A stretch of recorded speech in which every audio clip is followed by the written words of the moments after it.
When we look back on the history of Connecticut Orthopaedic Specialists, we find that there's different people who played prominent roles at various times. Dr. John Aversa's contribution to this company is unparalleled and quite remarkable. On the very first day that I came to work, John came to my office and said to me, "Glennie, if we're not growing, we're dying." That has been the philosophical mantra by which we grew this organization.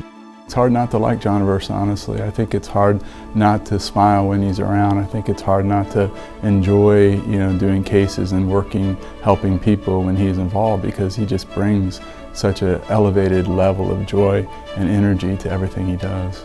He is a very dedicated, generous person. If you're his friend for life. He'll do anything for you. And if you ask him for help, he'll go to the extremes to try to find the answers for you or get the help that you need. He's probably my best friend. Ever since he joined, he's been a real spark plug for this outfit. His energy was something that really made a difference. His business sense is phenomenal. An enormous percentage of what we are today, we owe to him. Not in my mind right now, I have a picture of him and me standing in Tompkins' basement at Yale on the first day of his residency. I was his chief resident. He was very, very good, very knowledgeable, very helpful. He was on time, but later on he developed a reputation of being fashionably late, and then he joined our group, and we've been together ever since.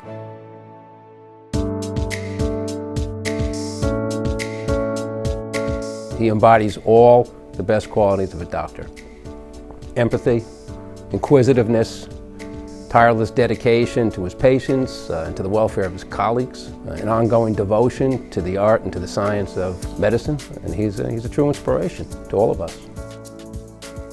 John he's a magnet because he's so warm to people. He's just a wonderful human being.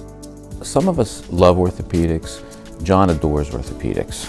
John lives orthopedics. I think the word I've described most is that he always does the right thing. He's moral, and he has a compass morally that makes him right. Always stop and think of what is the best thing to do to help people.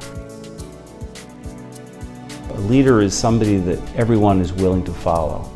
And with John, everyone was willing to follow because they knew that his intent was for the best of everyone, not him as an individual, but for as the group.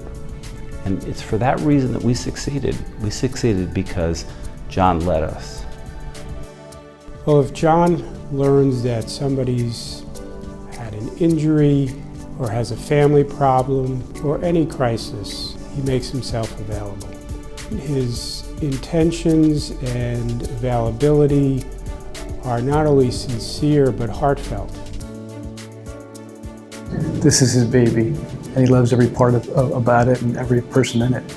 And you don't meet a lot of people like that over the course of your lifetime. He's a special guy like that. John has more energy than you could imagine. He puts himself second, he puts everybody else first. When you're around him, you feel good. That's John. Very good surgeons, and he really was the basis for all our success.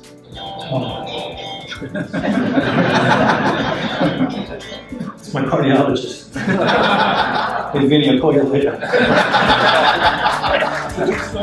Like everybody else, I just love John Aversa. He is one of the finest individuals I've ever met in my entire life. It's been my pleasure to be his friend and my great, great pleasure to be his lawyer and a lawyer for COS. John is a religious man. He's pious. That's led him to become a very involved member of the Knights of Malta, which has taken him to some very special places, including Haiti.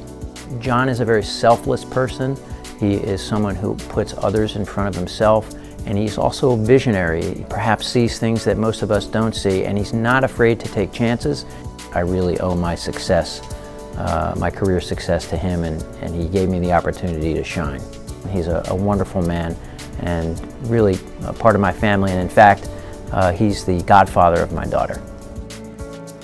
I myself have tremendous gratitude for my relationship with him, but I think everyone in this association, staff and other doctors, have tremendous gratitude and appreciation for what he's given us and for the example that he sets. There's no doubt in my mind that he considers all of his partners like his family and all of the people who work at COS as his family. So loves being a doctor and taking care of people. It's infectious, to use a medical term, and everybody, it's hard not to be affected by it. John was a guiding light 35 years ago when I started my residency. He's the prime reason that I became a member of this group, and he remains a guiding light to this very day. Because without John Aversa and his leadership, there wouldn't be a Connecticut Orthopedic Specialists. He looks to surround himself with people that he thinks are better than he is, but the reality is nobody's better than he is.